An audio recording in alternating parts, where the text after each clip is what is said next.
NowBoarding, the official Boarding Area podcast, would like to welcome aboard all listeners.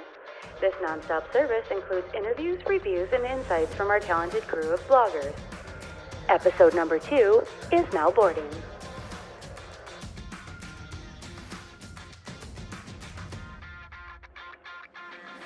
Welcome aboard NowBoarding episode 2. Joining Captain Pizza in the cockpit on today's episode is Jeanne Hoffman from the Chic Geek. Make sure those tray tables are stowed, your seats are in the upright position. Sit back, relax, and enjoy the episode. Thanks for tuning in to the Boarding Area podcast, where we get to know the bloggers that make up Boarding Area on a daily basis. Today we've got Jeanne Hoffman, who writes Chic Geek. That's chicgeek.com. I've known Jeanne since what did we say, 2012? Yep, 6 years. 6 years. There's been a bunch of crazy travel stories in that time, but more recently, you've become my partner in crime. We organize happy hours together called Geeky Pizza, and we help travelers connect with each other, answer questions, connect travelers with other travelers so that they can help each other out. And it's been a lot of fun for me to be able to be in that sort of situation where I get to interact with people on a personal level. I'm guessing because you're still doing it with me that you find it fun too. Yeah, I mean, you're tolerable, and the people at the event are great. Tolerable is probably one of the nicest compliments I've gotten today.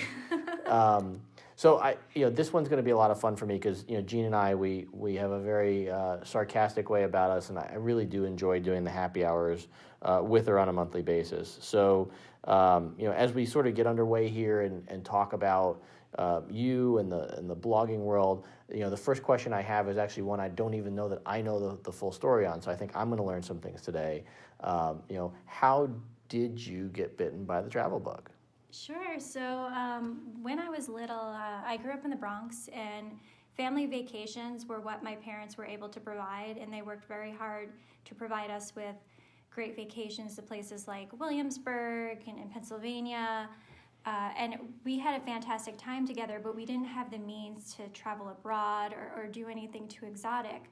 So since I was old enough to send away for things, I used to send away for brochures from resorts, information from travel agents, and I used to put together these fake itineraries of vacations I knew I could never take. For what I would plan out what I would do each day, where I would go, what I would see.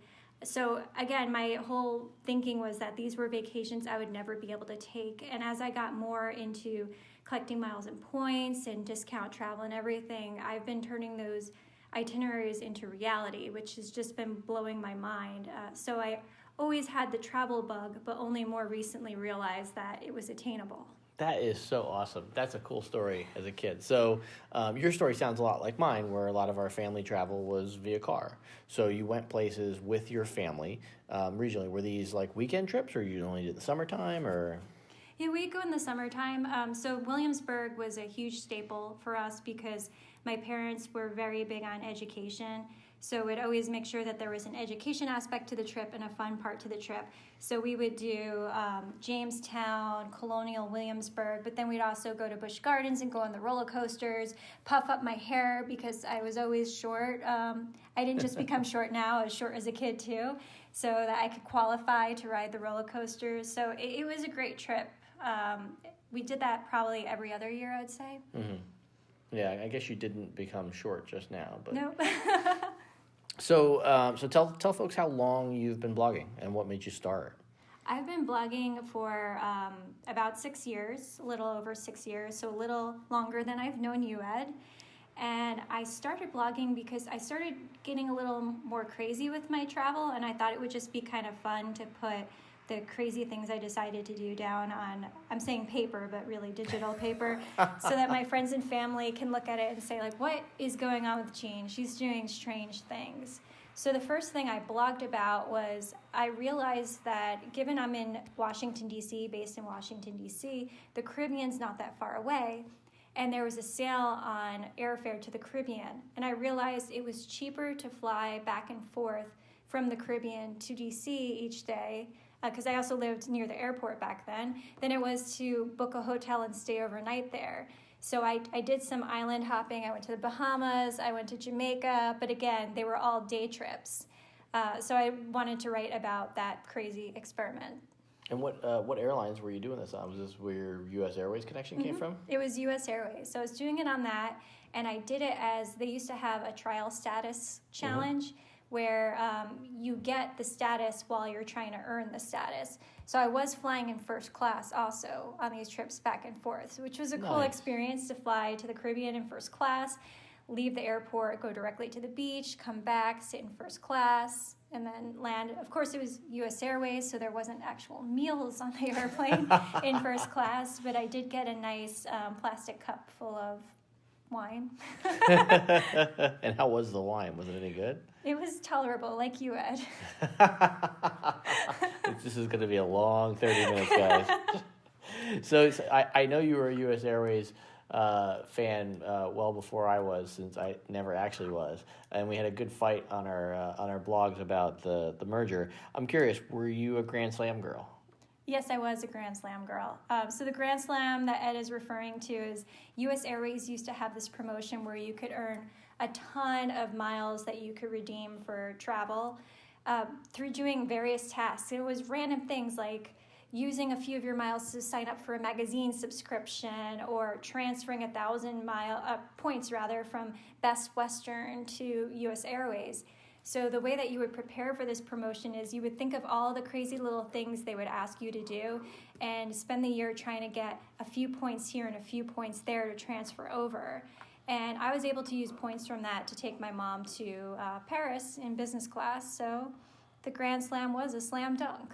Yeah, I didn't do too much with Grand Slam. I started to get into it near the very end, but boy, I mean, there's just so many stories out there of folks that really really maximize the terms and conditions of that promotion. But now my mom knows how I got that trip. So sorry, Mom, I didn't spend all the money on those tickets. I just transferred some points over to some magazine subscriptions. Sorry, Mom, but the trip really did mean just as much to her as she said when she went. She promises. And she's not crossing her fingers right now. I can promise you that.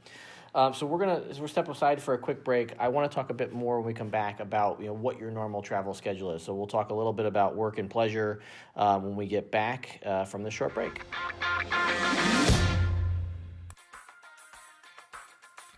The NowBoarding podcast is brought to you in part by Norwegian Air. Norwegian is one of the fastest growing airlines in the world. The low-cost carrier is based in Europe and continues to connect cities that have never been connected before. Their most recent flights include nonstop service from Florida to Rome, Madrid, and Stockholm.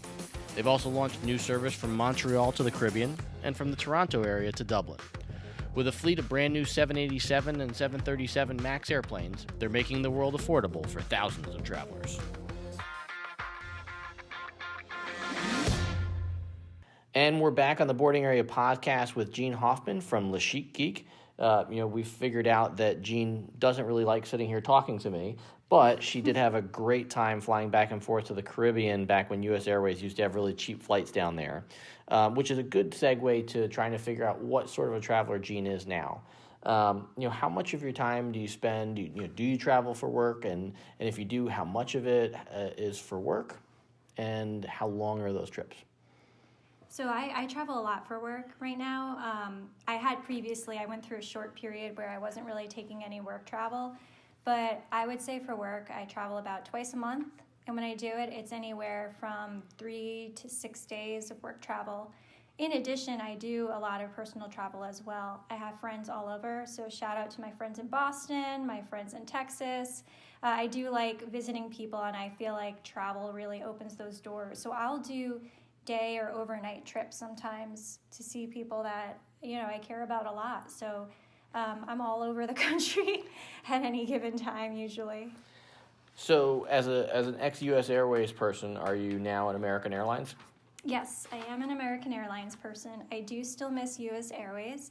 I have some friends who commiserate with me on that. US Airways had unlimited upgrades to first class for anyone who is an elite, which is a great benefit. And granted, as I mentioned before, first class was basically like a plastic cup of wine, not like American Airlines or Delta or United, where even on short flights you were getting something nice for being in first class. But hey, you were there. So when you're traveling for work, are these all generally U.S. trips? I travel only domestically for work. Okay. The exception to that is I do travel to a lot of conferences. Once in a while, they might be located internationally, but that's really the exception to the rule. So it's a lot of domestic travel. I do a lot of West Coast travel. I'm East Coast based, but it's all generally pretty doable since it's all within, the United States. And from a booking standpoint, when you're getting ready to head out on a trip, do you start by looking at American Airlines, or do you look and see who has the best time or route for what you're doing? I look at both things at once, and the reason for that is my company does value my elite status. I've had some situations where I was the only person who made it out to an event when there was a bunch of flight cancellations, etc., due to weather, mechanical issues. But since I had elite status on American Airlines, I was prioritized to get on the next flight out. So since I do work a lot of events with tight turnarounds, the place that I work for values that. They value the fact that I can check bags for free, so I can also check whatever equipment or materials they need to bring to that event. So I don't necessarily have to do the price comparison and make sure the dollars equal the dollars. But if there is a situation where it's significantly cheaper to take another airline, then it starts making more sense to do that. Yeah, and I know from your blog that you've got some experience with some of the low-cost carriers like Spirit, and certainly there used to be a pretty big difference between American and Spirit. Nowadays that gap is smaller.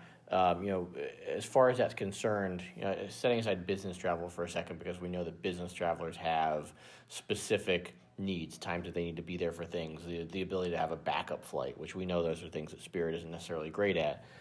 For the average traveler nowadays, what are you seeing the biggest difference between, say, Spirit and American Airlines is on a flight from, D.C. to Florida?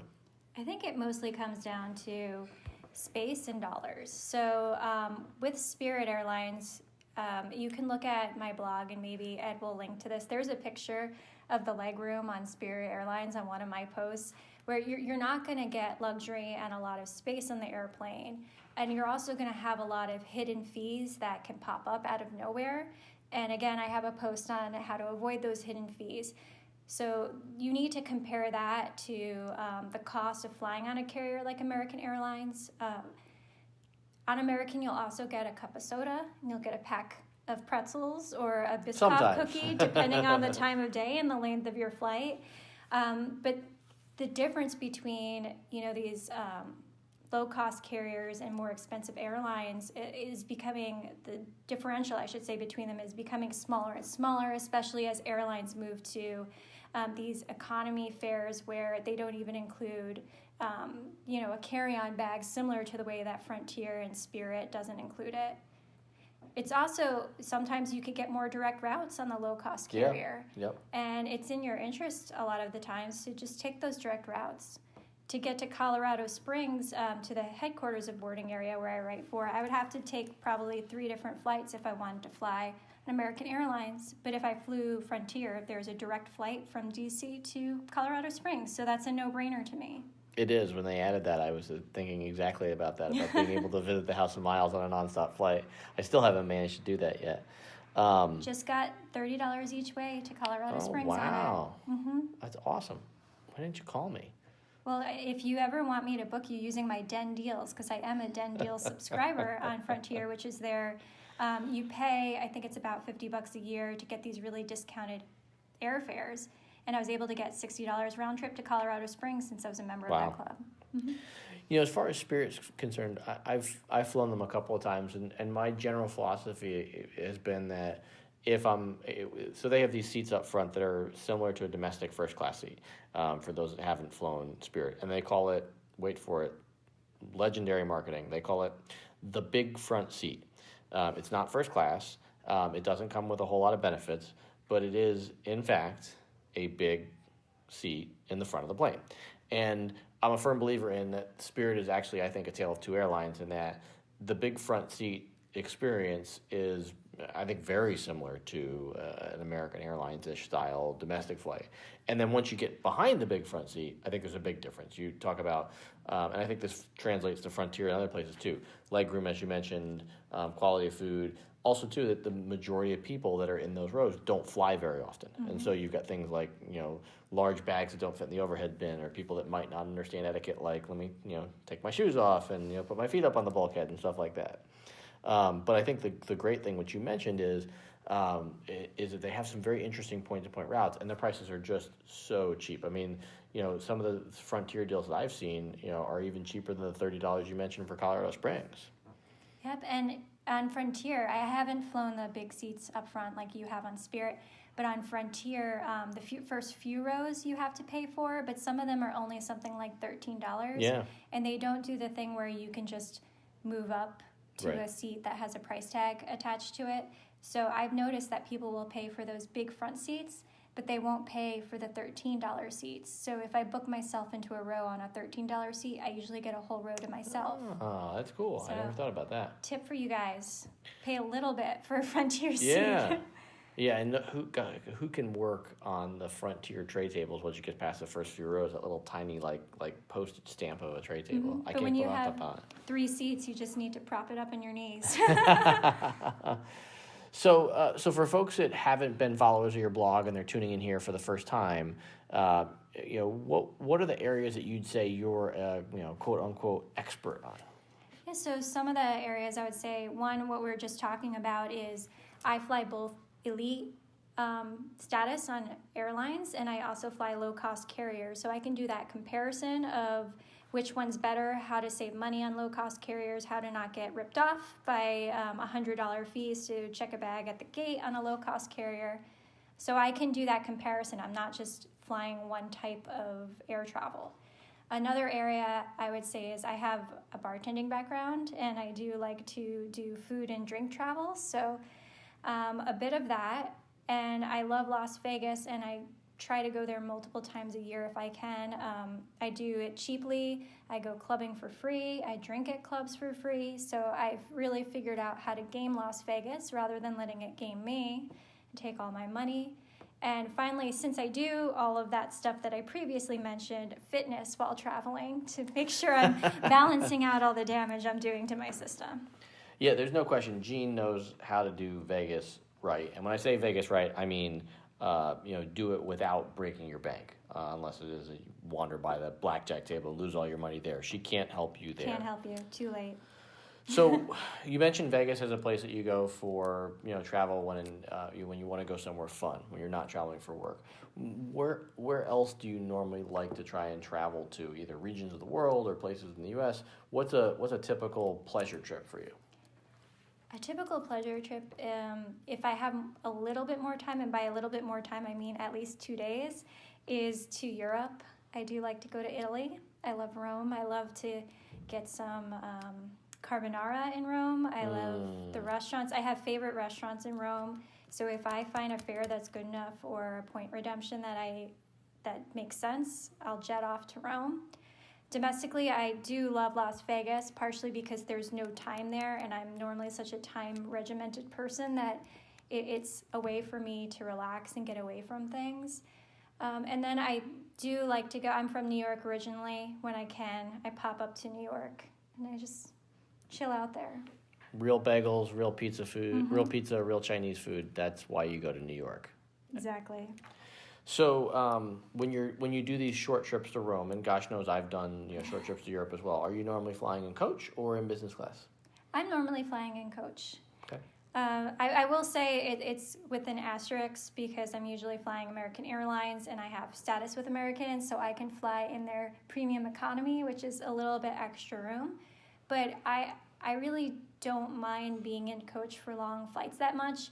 As we talked about earlier, I'm a short person, so I don't need that much space. And I've flown to New Zealand in coach too, so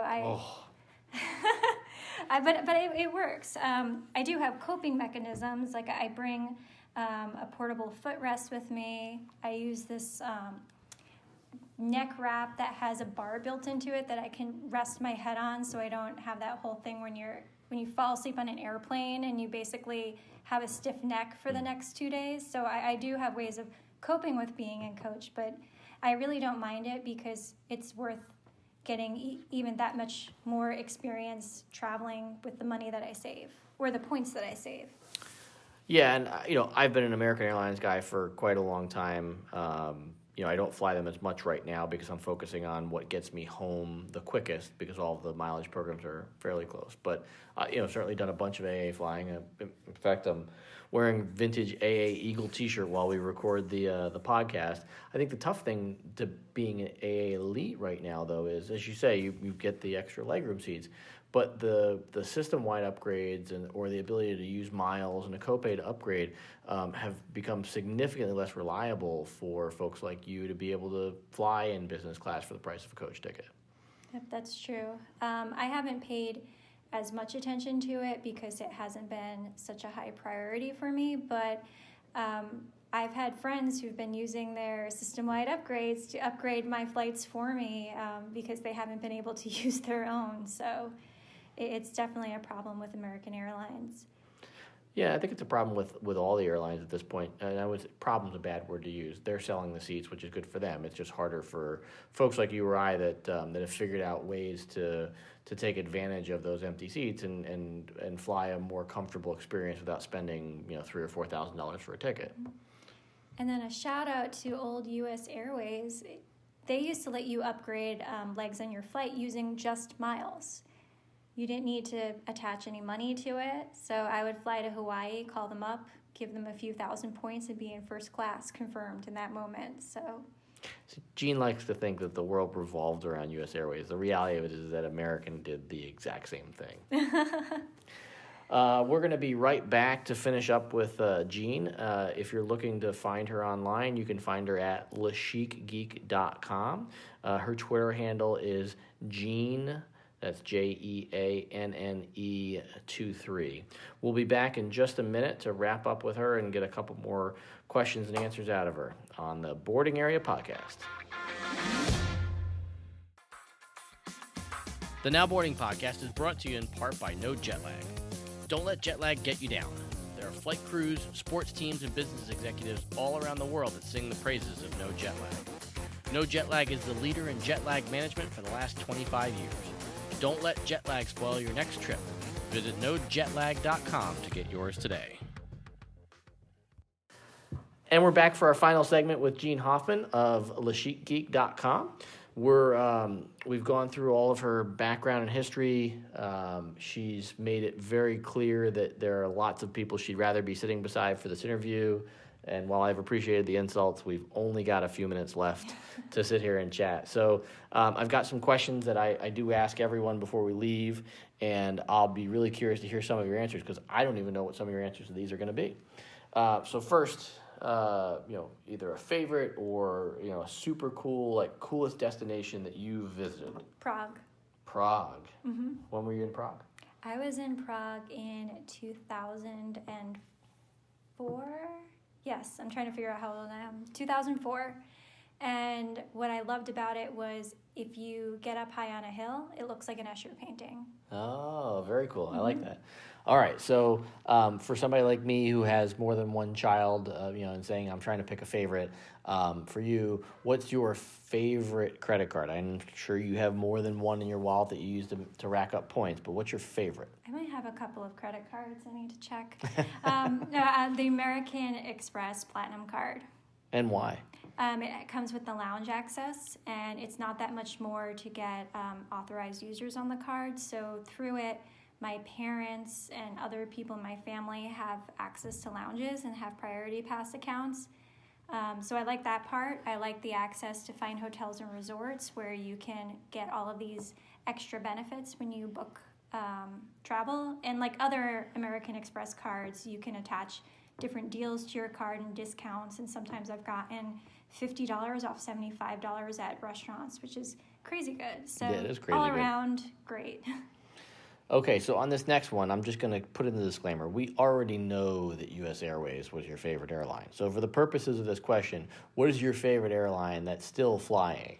So I need to asterisk your answer for me, because that would be my answer to domestic airline. All right. And you just said favorite airline. So this one would outrank US Airways. Even the vaunted US Yes. Airways. And part of it is more sentimental, but Lufthansa is my favorite airline. I like flying them. I think their business class product is incredible. I have enjoyed every flight that I've taken on Lufthansa. I love the accents. It's just an all-around great experience. And I know when I'm flying Lufthansa, it means I'm going to Europe. So Yeah, no, that is that's a good also point. a plus. Do you like the new design? I haven't been on it because... No, the outside, the paint. Oh, the the new paint outside, job. yes. Sorry, I thought you meant the new new config The and new business very class. controversial paint job. I have no opinion, Okay. to be All right. honest. All right. My daughter's favorite airline is Lufthansa, and she's pretty devastated. Oh, So. All right, so just a couple more to go. Favorite hotel chain? Hyatt. You knew that already. I did. I wasn't sure the answer would be quite that short, but I love it. She stuck it's Olympics time. She stuck the landing. And finally, one place that you really want to go to that's still on your bucket list. Tokyo. You haven't been to Tokyo? I haven't been to Tokyo. I had a trip planned to Tokyo, Right. and I had a major allergic reaction before the trip and got pulled off travel until they figured out what was going on, in case I would encounter something in Tokyo I was allergic to. But it turned out to be moot. It was nothing I would have really encountered in Tokyo, so I canceled my trip, and I'm still waiting to go. You're still waiting to go. So will you stay at the Park Hyatt Tokyo when you go and catch a drink on the rooftop? I'll definitely catch a drink on the rooftop. Okay. I'll probably stay there, but I'm not sure because I find the Park Hyatts with point redemptions to be a little ridiculous nowadays. So it really depends on how much of a big spender I feel like being. Yeah, they certainly are painful. All right, guys, well, that's a wrap. I certainly enjoyed my time here with Jeanne, even if she didn't enjoy it with me. I said you're tolerable. Tolerable, yeah. Yeah, I feel warm and That's fuzzy a already. compliment. Well, just in case you tuned in late, Jeanne writes the Chic Geek blog, chicgeek.com. You'll constantly find her hanging out on Twitter saying snarky things to me. Mm-hmm. And her Twitter handle is Jeanne, that's Jeanne, and the number 2323. Thanks again for tuning in to the Boarding Area podcast.